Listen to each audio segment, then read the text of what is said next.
দিকে দেখা যায় যে স্থানীয় সরকার নির্বাচনে সবসময় অংশগ্রহণ করছে, দলীয় প্রার্থী দিচ্ছে বা সমর্থন করছে, সেটা তারা করে যাচ্ছে। দেখা যাচ্ছে যে বিএনপি নির্বাচনে ঠিকই অংশগ্রহণ করছে, স্থানীয় সরকার নির্বাচনে, শুধু জাতীয় নির্বাচন বা উপনির্বাচন হলে সেখান থেকে বিরত থাকছে, আর বাইরে বলে বেড়াচ্ছে যে এই নির্বাচন ঠিক হয়নি, তারা নির্বাচন অংশগ্রহণ করে না। তো এবার একটু দেখতে চাই, এবার তো দলীয় ভিত্তিতে নির্বাচন, নিজ নিজ মার্কা নিয়ে, এখন নির্বাচনটা করে কি করে না সেটা একটা দেখার বিষয় আছে। কারণ নির্বাচনে অংশগ্রহণ করলে তখন আর তারা বলতে পারবে না যে তারা নির্বাচনে অংশগ্রহণ করবে না, কারণ দলীয় প্রতীক নিয়ে তো তারা করলো, আর না করলে এটা তাদের দলের জন্য ক্ষতি।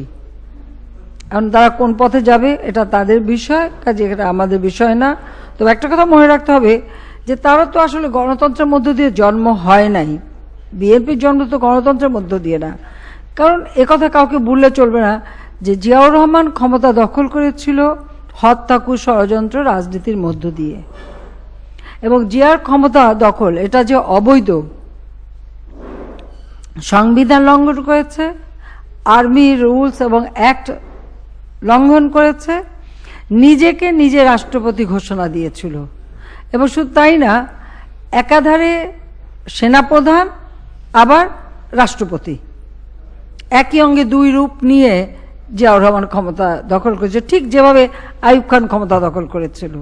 আইয়ুব খানও কিন্তু 58 সালে এই একই প্রক্রিয়া নিয়েছিল, একসাথে সেনাপ্রধানও একসাথে রাষ্ট্রপতিও, যেটা কখনো হয় না, সেনা রুলসেও নাই, অ্যাক্টেও নাই, যেটা পরবর্তীতে ওই রুলস আবার মানে কিছুটা সেখানে সংযোজন করে নিজের অবৈধ ক্ষমতা বৈধ করার চেষ্টা করেছে, এবং পঞ্চম সংশোধনী দিয়েও আমাদের সংবিধানে এটা বৈধ করার চেষ্টা করেছিল। কিন্তু হাইকোর্ট রায় দিয়েছে, হাইকোর্টের একটি রায় আছে, উচ্চ আদালতের রায়ে এটা স্পষ্ট যে জিয়াউর রহমানের ক্ষমতা দখল সম্পূর্ণ অবৈধ, এরশাদের ক্ষমতা দখল অবৈধ।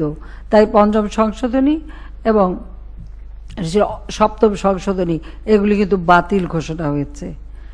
আর যারা একবার অবৈধ বলে ঘোষণা হয়েছে উচ্চ আদালত থেকে, তার মানে জিয়াউর রহমান তাকে এখন যতই রাষ্ট্রপতি বলুক, জিয়াউর রহমান কিন্তু আর তাকে সাবেক রাষ্ট্রপতি বা রাষ্ট্রপতি বলা যাবে না। যদি রাষ্ট্রপতি বলা হয় তাহলে সেটা হাইকোর্টের রায়কে লঙ্ঘন করা হবে, কারণ তার ক্ষমতা অবৈধ, সেটা ঘোষণা হয়ে গেছে। এবং তার দ্বারা যে মার্শাল অর্ডিন্যান্সের মাধ্যমে সংবিধান সংশোধন করা বা যেসব আইন যা কিছু করেছিল সব কিন্তু বাতিল বলে ঘোষণা করা হয়েছে। কাজে এখন ওই সাবেক প্রেসিডেন্ট এরশাদ বা জিয়াউর রহমান কেউই কিন্তু আর সাবেক প্রেসিডেন্ট না, সেটা বলা যাবে না, কারণ তারা অবৈধ ক্ষমতা দখলকারী। আর উচ্চ আদালত যখন এটা ঘোষণা দেয় তো এটা মানতে তো সকলকেই হবে। কাজে এটা আমার মনে হয় এখন থেকে আমাদের এখানে সাংবাদিক বন্ধুরাও আছেন বা সকলে আছে, এবং আমি জানি এটা পুরো দেশবাসীর কাছে পৌঁছাচ্ছে, আমি সবার জ্ঞাতার্থে এটা জানাচ্ছি।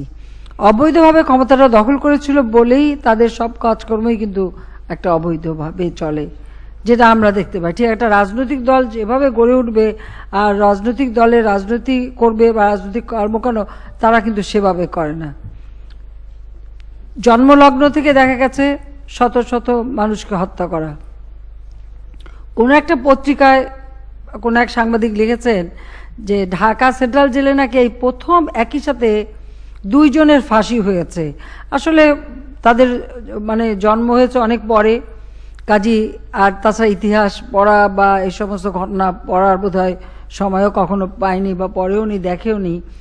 আমি সকলের জ্ঞাতার্থে বলবো যে এই প্রথম না, জিয়াউর রহমান ক্ষমতায় থাকতে বাংলাদেশে 19টা কু হয়েছে। আর এই 19টা কু মানে কি, একটা কু হয়েছে সেই সময় জিয়াউর রহমান ফাঁসি দিয়েছে মানুষকে একই সাথে। এই ঢাকা কেন্দ্রীয় কারাগারে ওই ফাঁসির দড়িতে হয়তো একই